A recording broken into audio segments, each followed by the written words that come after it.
Claves de la semana. Seguimiento de noticias internacionales elaborado por CESCE. Saludos, estas son las noticias clave de la semana.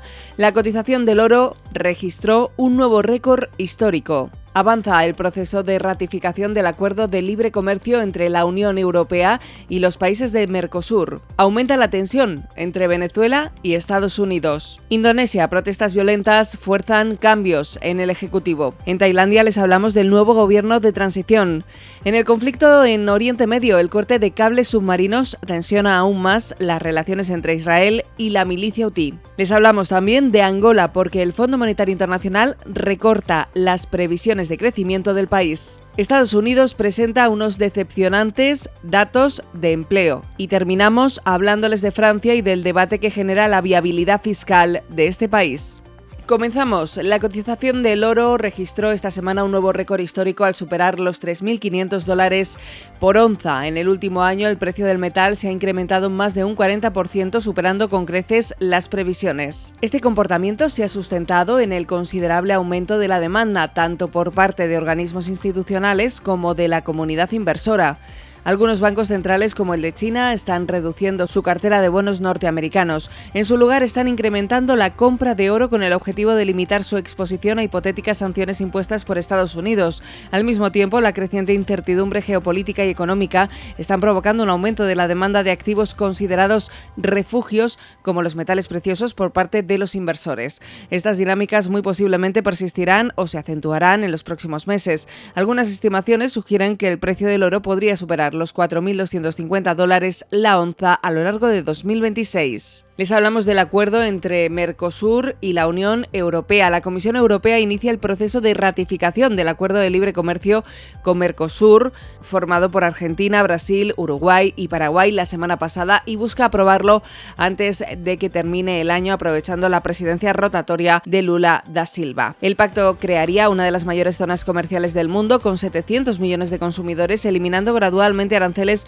en más del 90% de los productos. Para la Unión Europea, el acuerdo potenciaría la exportación de automóviles, maquinaria, medicamentos, quesos, vinos y otros productos agroalimentarios, mientras que para Mercosur supondría un acceso privilegiado para carne, pollo, azúcar, soja, arroz, miel y biocombustibles. Bruselas calcula que el pacto podría aumentar las exportaciones europeas hasta un 39% y respaldar más de 440.000 empleos. El acuerdo cobra una especial relevancia en la coyuntura comercial actual marcada por el proteccionismo de Trump y podría permitir a la Unión Europea compensar parte de la caída de la demanda de Estados Unidos. Sin embargo, la negociación sigue marcada por la fuerte oposición del sector agrícola europeo, especialmente en Francia, Polonia e Italia, que alertan sobre competencia desleal por el uso de pesticidas prohibidos en Europa y temen caídas de precios en carne, pollo y azúcar. Para sumar apoyos, la Comisión incluyó salvaguardas reforzadas, controlará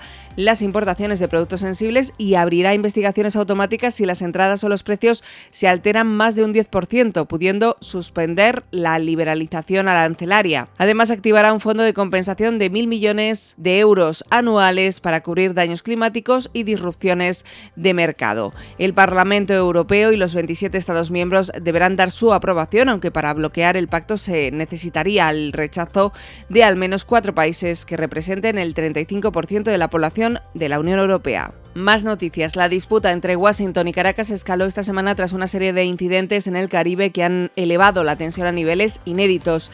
Todo comenzó con el ataque de la Marina estadounidense contra una lancha rápida presuntamente procedente de Venezuela que dejó 11 muertos y reavivó las acusaciones cruzadas. Según Donald Trump, los ocupantes pertenecían al tren de Aragua y transportaban mucha droga hacia Estados Unidos. Caracas rechaza esa versión, denuncia que el vídeo difundido por la Casa Blanca está manipulado y acusa a Washington de usar la lucha antidrogas como pretexto para amenazar su soberanía. En los días posteriores, la tensión aumentó cuando cazas venezolanos sobrevolaron en 2 ocasiones un buque estadounidense desplegado en operaciones antidrogas cerca de las costas de Venezuela. Trump reaccionó con una advertencia directa: si ponen en peligro nuestra seguridad, serán derribados. Como parte de la respuesta, el Pentágono reforzó su presencia en la zona con 8 buques de guerra, un submarino nuclear, cazas F-35 desplegados en Puerto Rico y miles de efectivos militares. Por su parte, Nicolás Maduro calificó la ofensiva estadounidense de amenaza directa y advirtió que si Venezuela es atacada, se pasaría a una etapa de lucha armada. Según analistas, la magnitud del despliegue militar estadounidense supera lo habitual en operaciones antidrogas y alimenta temores sobre hasta dónde puede llegar Trump en su estrategia contra Maduro. Ponemos el foco ahora en Asia, concretamente en Indonesia, donde protestas violentas han forzado cambios en el gobierno. El presidente de Indonesia, Prabowo Subianto, destituyó el 8 de septiembre a la ministra de Finanzas, Sri Mulyani Indrawati, como parte de una reorganización del gabinete en respuesta a los recientes disturbios en el país. Sri Mulyani, una tecnócrata con una larga trayectoria, fue reemplazada por Purbaya Yudi Sadeva, quien carece de experiencia directa en la gestión fiscal, por lo que el cambio no fue bien recibido por los mercados, que registraron nuevas caídas. La indignación pública que originaron las protestas en agosto nació de la aprobación de una nueva asignación para vivienda de 50 millones de rupias, aproximadamente $3.000, para los 580 miembros del Parlamento. Pero lo que recientemente avivó la ira de los manifestantes fue la muerte de Afan Kurniawan, un repartidor de 21 años atropellado por un vehículo policial blindado el pasado 28 de agosto. A raíz de esta muerte, las protestas se tornaron más violentas y se extendieron por todo el país. Los manifestantes quemaron edificios de parlamentos regionales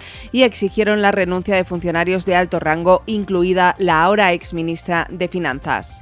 Más claves desde Asia, nos vamos hasta Tailandia, que se encuentra en una situación política sin precedentes con la ascensión este pasado 7 de septiembre de Anutin Charnvirakul como primer ministro de un gobierno de minoría. Por primera vez en la historia parlamentaria del país, el partido gobernante no tiene la mayoría en la Cámara de Representantes. Este ejecutivo, liderado por el partido de Anutin Bumjaintai, gobierna merced al pacto con el Partido del Pueblo y tendrá una duración, según lo acordado, de solo 4 meses. El acuerdo entre ambos busca sentar las bases para enmendar la Constitución y convocar nuevas elecciones.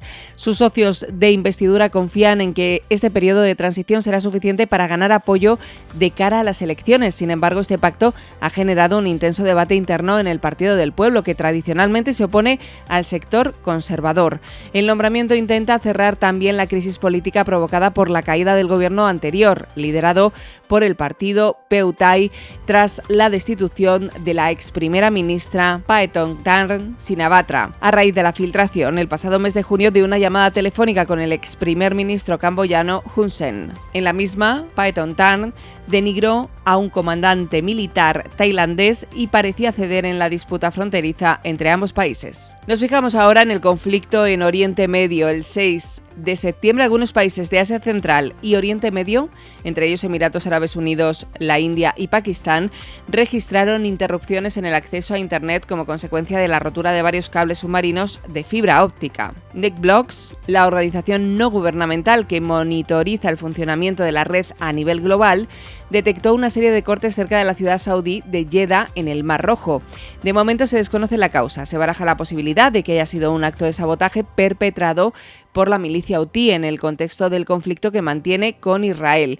Independientemente del origen de este incidente, la tensión entre los rebeldes y Tel Aviv se ha agravado considerablemente después del ataque aéreo efectuado por las Fuerzas Armadas hebreas sobre la capital de Yemen, Sanaa, el 28 de agosto. Según la información publicada, buena parte del gobierno hutí falleció en el bombardeo, entre ellos el primer ministro Ahmed al-Raabi y los ministros de Exteriores, Economía e Industria. Se trata, pues, del mayor revés sufrido por los rebeldes desde que comenzaron los enfrentamientos. En respuesta, la milicia hutí lanzó un ataque con drones que ha originado daños en el aeropuerto hebreo de Ramón. Nos situamos en Angola para hablar del recorte de previsiones del Fondo Monetario Internacional, quien ha recortado esa previsión de crecimiento económico de Angola en 2025 hasta el 2,1%, 9 décimas por debajo del primer pronóstico y muy lejos de la tasa del 4,4% a la que se expandió el PIB en 2024.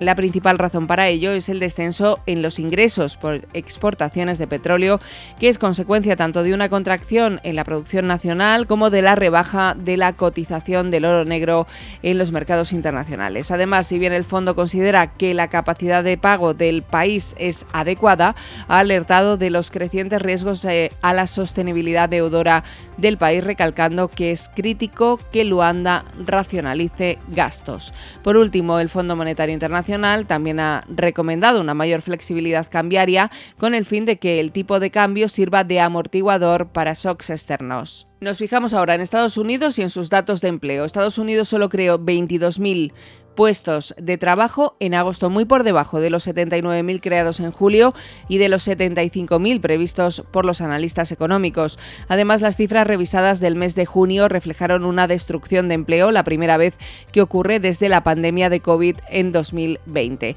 Las cifras publicadas el pasado viernes 5 de septiembre por la Oficina de Estadísticas Laborales apuntan a un enfriamiento del empleo en la mayor economía del mundo y redoblan las presiones para que la Fed recorte los tipos en su próxima reunión. De hecho, los mercados ya descuentan un recorte de tipos de interés en 50 puntos básicos en lugar de 25 a finales de este mes. Jay Powell, presidente del Banco Central, ya había anunciado que se avecinaba un recorte debido a que los riesgos económicos habían cambiado. La Fed ha estado en el centro de las críticas desde que Trump llegó a la Casa Blanca. El mandatario ha presionado en reiteradas ocasiones al presidente Powell para recortar los tipos. También ha ordenado despedir a una de sus gobernadoras, Lisa Cook, por unas supuestas declaraciones fiscales falsas. No obstante, la gobernadora ha rechazado la destitución y ha demandado al presidente. La ley de la Reserva Federal no autoriza al presidente a destituir a ninguno de sus gobernadores, salvo que haya una causa justificada. Por último, la última semana compareció ante una comisión del Congreso Stephen Miran, el candidato de Trump para formar parte de la Junta de Gobernadores de la Fed. Miran afirmó que la independencia de la Fed era un aspecto fundamental, pero que no renunciará a su cargo como presidente del Consejo de Asesores Económicos de la Casa Blanca, lo que alimentó las sospechas de que si fuera confirmado estaría sujeto a los caprichos del presidente. Terminamos este repaso informativo en Francia con esa viabilidad fiscal a debate en este país de la Unión Europea. Francia celebra el lunes 8 de septiembre una moción de confianza contra el primer ministro François Bayrou. En juego está no solo el futuro político de Bayrou, sino la credibilidad fiscal del país galo. En otoño de 2024, el gobierno de Michel Barnier no logró los apoyos suficientes para aprobar el proyecto de ley de presupuestos de 2025, lo que provocó la caída del gobierno a finales de 2024. Bayrou, su sucesor, logró aprobar los presupuestos a mediados de año a cambio de posponer el grueso del ajuste fiscal para 2026. Ahora Bayrou se enfrenta a una situación similar. Las propuestas fiscales del primer ministro suponen recortar el gasto público en casi 44.000 millones de euros, donde se incluyen la congelación de las pensiones y las prestaciones sociales, la supresión de 2 festivos nacionales y una contribución de solidaridad a las rentas más altas.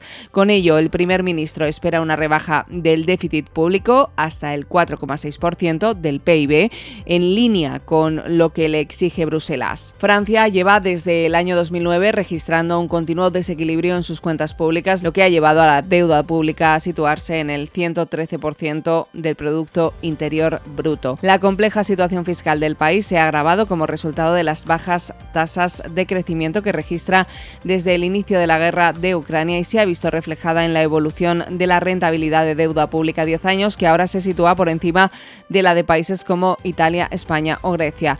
Todo apunta a que el ajuste fiscal de Francia parece inevitable. La cuestión es si va a ser el gobierno en minoría de Bayrou, nombrado por el presidente Macron, el que lo vaya a llevar a cabo.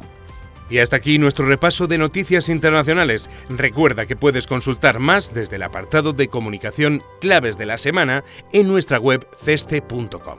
Hasta la semana que viene.